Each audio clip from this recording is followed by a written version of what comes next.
radial Conocer, Creer y Vivir, donde juntos con la Biblia en la mano conoceremos más de la Santa Palabra de Dios para creerla y para vivirla. Conocer, Creer y Vivir es un programa producido gracias al patrocinio de la librería Vida Nueva, la Red de Oración y el Seminario Bíblico Hispano a través de las ondas radiales de Radio Visión, la frecuencia que te bendice.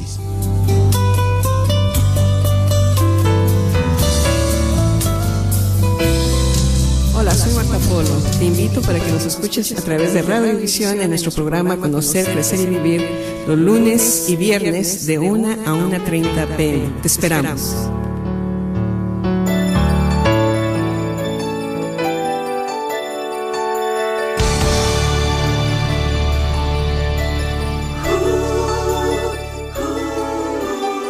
Muy buenas y bendecidas tardes tengan todos ustedes. Feliz inicio de fin de semana. Hoy es viernes 26 de julio. Viernes 26 de julio del año 2013. Es la 1 de la tarde y estamos muy contentos de poder iniciar un programa más en compañía de todos ustedes.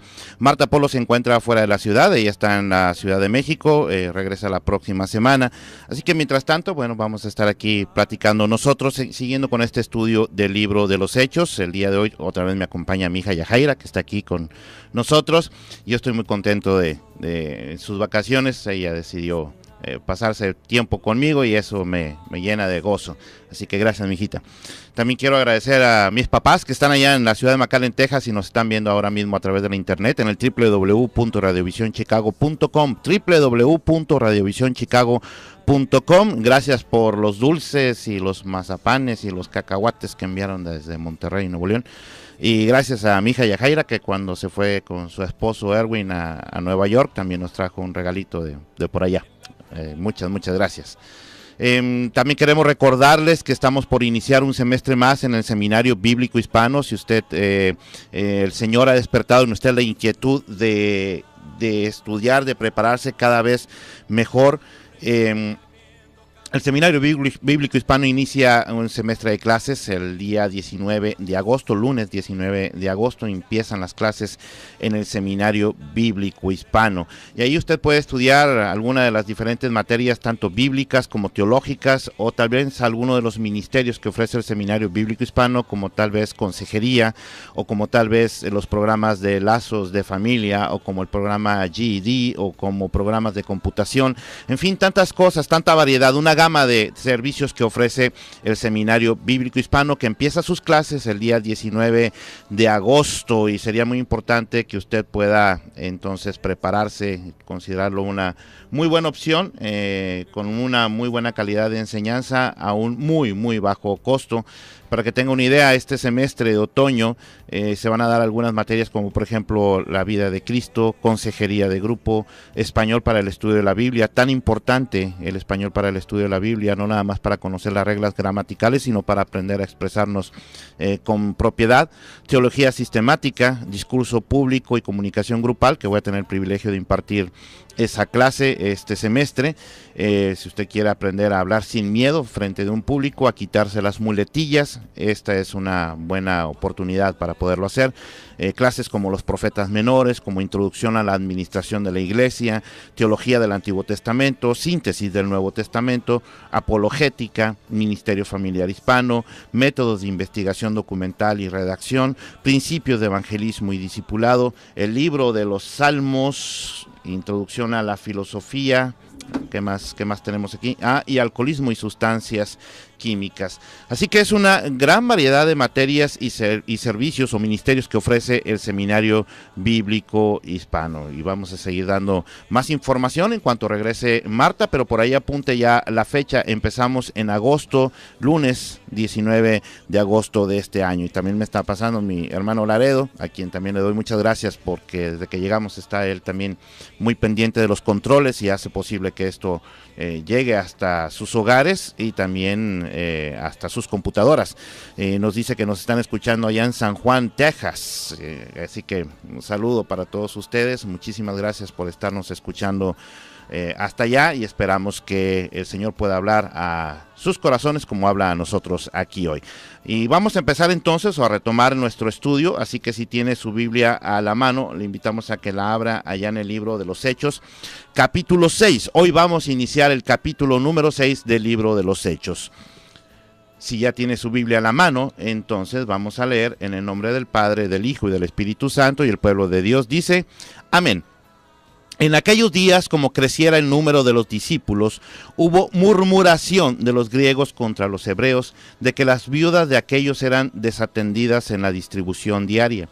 Entonces los 12 convocaron a la multitud de los discípulos y dijeron, no es justo que nosotros dejemos la palabra de Dios para servir a las mesas. Buscad pues, hermanos, de entre vosotros a 7 varones de buen testimonio, llenos del Espíritu Santo y de sabiduría, a quienes encarguemos de este trabajo, y nosotros persistiremos en la oración y en el ministerio de la palabra. Agradó la propuesta a toda la multitud y eligieron a Esteban, varón lleno de fe y del Espíritu Santo, a Felipe, a Prócoro, a Nicanor, a Timón, a Parmenas, y a Nicolás, prosélito de Antioquía, a los cuales presentaron ante los apóstoles, quienes orando les impusieron las manos. Y crecía la palabra del Señor, y el número de los discípulos se multiplicaba grandemente en Jerusalén. También muchos de los sacerdotes obedecían a la fe. Muy interesante, estamos entrando cada vez más a las profundidades del inicio de la iglesia. Recordemos que el libro de los Hechos, eso es lo que nos narra el inicio de la iglesia. La iglesia se está apenas formando. El apóstol Pablo va a ser una pieza muy importante para lo que es la estructura doctrinal dentro de la iglesia, para poner orden en cuanto a la estructura doctrinal dentro de la iglesia. Pero una de las cosas que vemos aquí, mis queridos hermanos y hermanas, amigos y amigas que nos escuchan por todas partes del mundo, fíjese cómo desde el inicio mismo de la iglesia, Satanás ha estado tratando de apagarla, ha estado tratando de acabarla, de destruirla, y no ha podido. Todos sus esfuerzos han sido infructuosos, han sido improductivos. La iglesia desde el inicio empezó a ser perseguida, lo hemos comentado antes, empezó a ser perseguida no solamente por los judíos, que consideraban a los cristianos como herejes, sino por los romanos también, que no aceptaban como una de las religiones permitidas dentro del Imperio Romano, porque consideraban que era una desviación del judaísmo y entonces no la permitían. Bien curioso, ellos podían permitir miles de religiones ahí, pero no una derivada de la otra, y en este caso los cristianos, ellos consideraban que era una desviación de los judíos, y entonces no la aceptaban. Los griegos también, perdón. A ver, ¿tenemos una llamada? A ver, tenemos una llamada. Muy buenas tardes, ¿con quién tenemos el gusto? ¿No? ¿Se perdió? A ver. Muy buenas tardes, ¿con quién tenemos el gusto? ¿No? Parece que se perdió. Muy bien. Bueno, entonces la iglesia estaba siendo perseguida en aquel tiempo, y estaba siendo perseguida tanto por los judíos como por los griegos, estaba siendo perseguida por los romanos.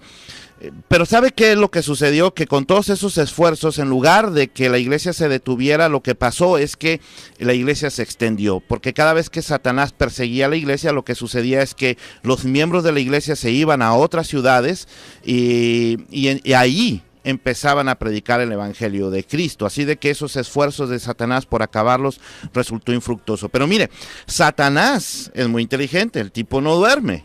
El tipo no descansa y está siempre manipulando, está tratando, maquinando, como dice el apóstol Pablo. No ignoramos sus maquinaciones. La palabra maquinación en griego se puede traducir perfectamente como estrategia. No ignoramos las estrategias que Satanás tiene. Y una de esas estrategias que se le ocurrió a Satanás muy inteligentemente fue, bueno, lo que estoy haciendo de atacarla por fuera no está dando resultado, porque resulta que me está saliendo ocurriendo todo al revés, la iglesia está creciendo cada vez más. Entonces lo que voy a hacer es atacarla por dentro, y cuando empieza a atacarla por dentro, empieza a atacarla de dos maneras. El apóstol Pablo nos va a hablar mucho de eso, empieza a atacar a través de pensamientos diferentes, es decir, falsas doctrinas, o una combinación de las doctrinas paganas con la nueva fe que se está desarrollando en Cristo Jesús. Todo ese tipo de cosas, Satanás sabía que si se puede eso conjuntar, entonces eso va a perjudicar a la iglesia. De eso nos va a hablar el apóstol Pablo más adelante, pero en este caso yo quiero hacer énfasis a algo muy importante que también Satanás utilizó en aquel tiempo en la iglesia y que le dio muy buen resultado y que sigue utilizando en nuestros días, y que si nosotros no nos ponemos pilas, si nosotros no estamos atentos a lo que enseña la Santa Palabra de Dios, vamos a caer en este juego de Satanás, en este juego perverso de Satanás para destruir a la iglesia. Y a donde quiero llegar es, esta estrategia que utiliza Satanás es la murmuración. Dice ahí en el versículo 1, en aquellos días, como creciera el número de los discípulos, hubo murmuración de los griegos contra los hebreos. La palabra murmuración, si usted busca en el diccionario, significa hablar entre dientes. Es alguien que está hablando a escondidas. El diccionario de la Real Academia de la Lengua lo define como hablar en contra de otra persona. Así que toda murmuración en sí misma es mala. No hay murmuraciones buenas. La murmuración en sí misma es mala. Y estas personas lo que estaban haciendo era estar hablando en contra unos de otros. En este caso, los griegos contra los hebreos. Cuando hablamos de los griegos, recordemos que la iglesia está todavía empezando, está en Jerusalén, todavía está empezando allí. Cuando hablamos de los griegos, no hablamos de los griegos que nacieron en Grecia o que son de nacionalidad griega por cultura, etcétera, sino que son judíos que han nacido en otras partes del Imperio Romano, que anteriormente perteneció al Imperio griego. Así que son judíos, unos y otros son judíos, pero unos son judíos helénicos que tienen también, han adoptado o habían adoptado ciertas costumbres de los paganos, y los otros son los judíos hebreos, que son todavía mucho más conservadores, mucho más nacionalistas. Pero unos y otros habían sido ya tocados por la sangre del Señor Jesucristo y habían sido traídos a salvación. El punto es que ahora están todos ellos juntos, porque como hemos explicado en semanas pasadas, cuando alguien se convertía, resulta que era entonces abandonado de la familia, no podía encontrar trabajos, etcétera. Entonces ellos lo que hacían era vender sus propiedades, algunas de sus propiedades, y las ponían a los pies de los apóstoles para que estos pudieran repartirlas. Bueno, la cosa aquí es que ya empieza a haber alguna fricción entre esos dos grupos de los judíos helénicos con los judíos más nacionalistas, más tradicionales, más conservadores, que aquí le llaman los hebreos. Y lo que sentían los judíos helénicos, o los griegos que llaman aquí, es que las viudas de aquellos eran desatendidas en la distribución diaria. Entonces los 12 apóstoles, porque ya había 12, usted recuerda que ya habían cubierto o ya habían reemplazado el lugar de Judas, el traidor, y convocaron a la multitud de los discípulos y les dijeron: no es justo que nosotros dejemos la palabra de Dios para servir a las mesas. Buscad pues, hermanos, de entre vosotros 7 varones de buen testimonio, llenos del Espíritu Santo y de sabiduría, a quienes encarguemos este trabajo, y nosotros persistiremos en la oración y en el ministerio de la palabra. Y aquí quiero hacer algo bien importante. Mire, el trabajo de los apóstoles es un trabajo netamente pastoral. Y entonces ellos estaban descuidando la función que es netamente pastoral, que está enfocada en dos funciones principales. No son las únicas, pero son las dos funciones primordiales, que es la oración. Un pastor que no ora, pues es un pastor que no puede conducir el rebaño que el Señor le ha puesto bajo su cuidado.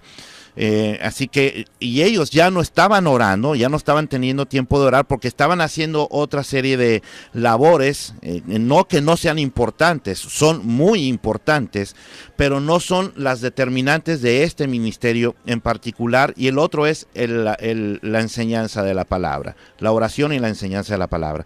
Ellos ya nos estaban preparando cada vez más en el conocimiento de la Santa Palabra de Dios para podérsela explicar al pueblo, porque ya no tenían tiempo. dice, no es justo que nosotros dejemos la palabra de Dios para servir a las mesas. Servir a las mesas no entienda que es servir como un mesero, no es que se refiera a que busquemos de entre vosotros a 7 meseros, no es eso. La palabra servir la palabra servir en griego se dice diácono, igual que que cuando dice, y en el ministerio de la palabra ministerio en griego se dice diácono o diáconos. Así que es la misma palabra, servir a las mesas y ministerio de la palabra usa la misma palabra diáconos.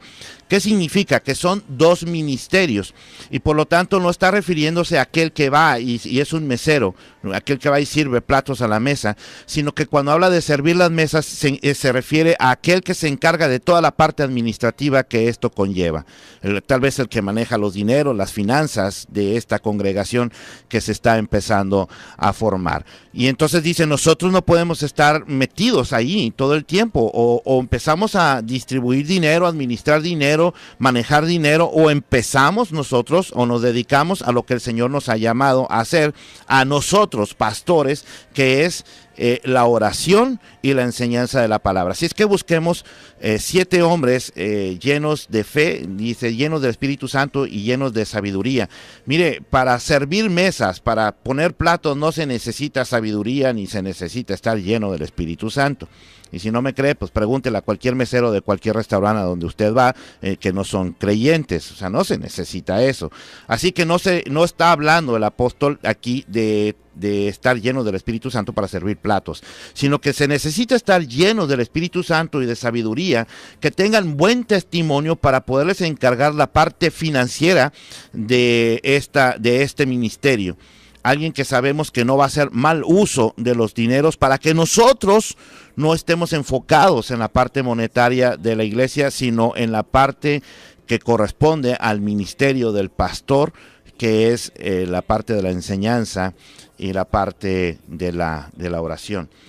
La reacción de las personas que estaban ahí, de los hermanos que estaban ahí, la encontramos en el versículo número 5. Dice, agradó la propuesta a toda la multitud y eligieron a Esteban, varón lleno de fe y del Espíritu Santo, y a Felipe, a Prócoro, y menciona ahí a algunos más.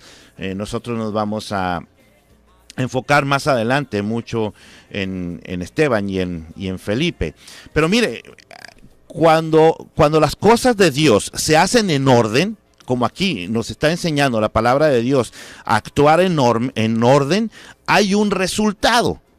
Cuando nosotros actuamos conforme al plan de Dios, cuando le creemos al plan de Dios, entonces los resultados vienen a la iglesia. ¿Cuál fue el resultado de que estos siervos decidieran, dirigidos por el Espíritu Santo, por supuesto, decir, a ver, nos estamos desenfocando mucho, hay que buscar a varones de buen testimonio, llenos de fe, y llenos del Espíritu Santo, para que administren la parte financiera de la iglesia, y nosotros nos dedicamos a lo que nos tenemos que dedicar, que es a la oración y a la enseñanza de la palabra? El resultado es, y crecía la palabra del Señor, y el número de los discípulos se multiplicaba grandemente en Jerusalén. También muchos de los sacerdotes, y mire, qué hermoso, muchos de los sacerdotes obedecían a la fe. Cuando nosotros hacemos las cosas conforme al plan de Dios, eso impacta todavía en aquellos que no conocen al Señor o creen conocerlo de una manera equivocada, porque sabe usted que hay personas que sinceramente alaban al Señor, pero sinceramente están bien equivocados en la forma en que lo hacen. Pablo era uno de ellos, recordemos, Pablo era uno de ellos. Y Pablo presenta sus cartas credenciales allá en el libro de los Filipenses, pero eso él mismo reconoce que eso no le sirve absolutamente para nada. Dice, lo tengo por basura, que en griego la palabra es muy fuerte, es lo tengo por estiércol, eso es lo que dice. O sea, no me sirve eso para nada, en el sentido de salvación no me sirve absolutamente para nada. En el sentido de poder enseñar, por supuesto que es válido, y por eso es que nosotros tenemos que prepararnos cada vez más en el estudio de la Santa Palabra de Dios. Así es como lo están recomendando Pedro y los demás apóstoles. Tenemos que estarnos preparando en la enseñanza de la palabra de Dios, y tenemos que estar doblando nuestras rodillas delante del Señor para poder recibir del Señor dirección. Aquí voy a hacer también un corto paréntesis, pensando que ya quedan algunos minutos, y voy a decir algo que tal vez a algunos no les va a agradar. Pero lo quiero dejar bien claro porque no es mi opinión, ni siquiera es mi postura, es lo que la Santa Palabra de Dios enseña, y si la Santa Palabra de Dios lo enseña, entonces yo no lo discuto, yo lo obedezco. Sencillamente porque el Señor lo está diciendo a través de sus siervos. Yo no encuentro aquí, en ningún lado, que los diáconos, o sea, los apóstoles son los que han decidido, los pastores son los que han decidido, dirigidos por el Espíritu Santo, traer un grupo de diáconos para que puedan administrar la parte financiera o la parte de negocios, si quiere llamarle de esa forma, tal como el Señor Jesús decía, estoy en los negocios de mi Padre, para la parte financiera de la iglesia. Pero en ningún lado dice que los diáconos son los supervisores o los jefes de los pastores, como en algunas iglesias acostumbran, que los diáconos son los que están en la cumbre no debe estar nadie más que el Señor Jesucristo, son los que tienen el poder no lo debe de tener nadie más que el Señor Jesucristo, el centro de todo lo que hace no son ni los diáconos, ni los pastores, ni los ancianos, es el Señor Jesucristo, el que se glorifica es al Señor Jesucristo, así de que en ninguna parte de la Biblia yo encuentro que los diáconos están por encima del ministerio pastoral y que le están ordenando al pastor las cosas que tiene que hacer. En algunas iglesias se ha súper mal interpretado este principio o este ministerio y son los que quitan y ponen pastores a placer. Ya no les gustó, entonces lo quitan y ponen a otro que les guste hasta que ya no les guste y entonces lo quitan. No encuentro nada, absolutamente nada en la Biblia que me enseñe eso. Lo que encuentro en la Biblia es que todos los ministerios dentro de una iglesia, todos los ministerios están sujetos al ministerio pastoral, porque al que llamó Dios para guiar a una congregación fue al pastor, al que le va a pedir cuentas Dios de cada una de las ovejas que conforman una congregación es al pastor. Eso es lo que dice el libro de los Hebreos. No dice que le va a pedir cuentas a todos los demás, es al pastor.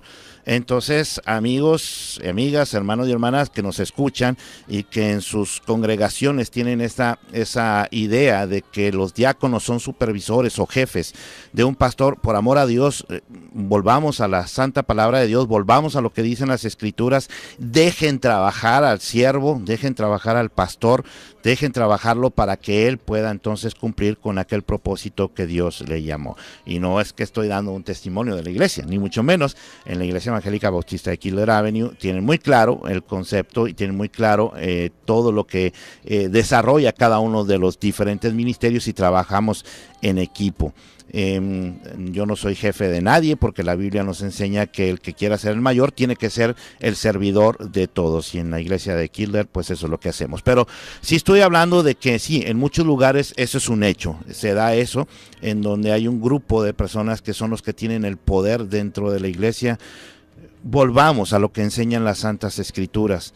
Y yo conozco congregaciones en donde el poder está concentrado en un grupo de ministerial particular.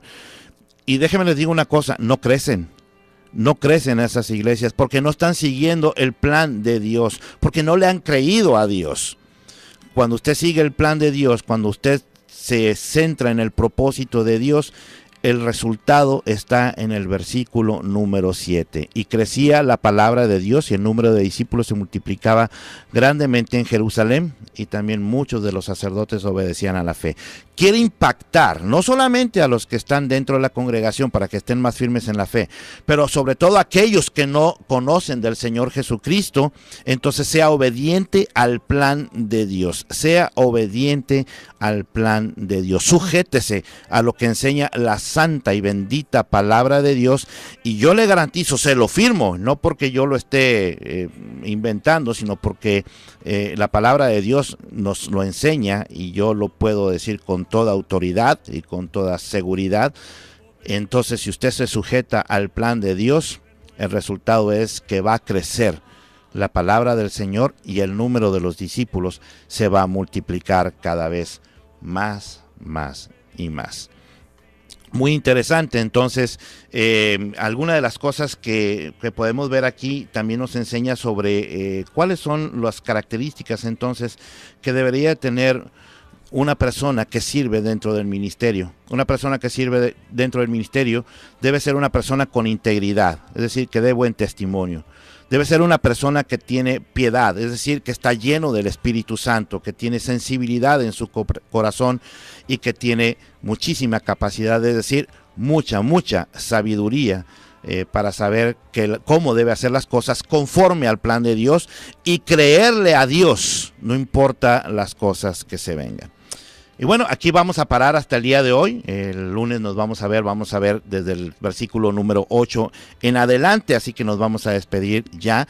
Queremos recordarles también que la librería Vida Nueva se encuentra localizada en el 2909 al norte de la avenida Central o Central Avenue, aquí en Chicago, Illinois, con teléfono 773-481-2554. Aquí puede usted empezar a formar su biblioteca completa. Así que en nombre de todo el equipo de producción de Radiovisión y de su servidor, el pastor Oscar Salinas, la profesora Marta Polo, que anda allá en la Ciudad de México, y de Yajaira Noriega de Landaberry, que está aquí conmigo, mi hijita preciosa, queremos darle las gracias a todos ustedes por su sintonía a este programa y queremos invitarles a que nos vuelvan a sintonizar el próximo lunes a la 1:30 de la tarde. Mientras tanto, los dejamos con la buena programación de Radiovisión, la frecuencia que te bendice. Que tengan una muy bendecida semana.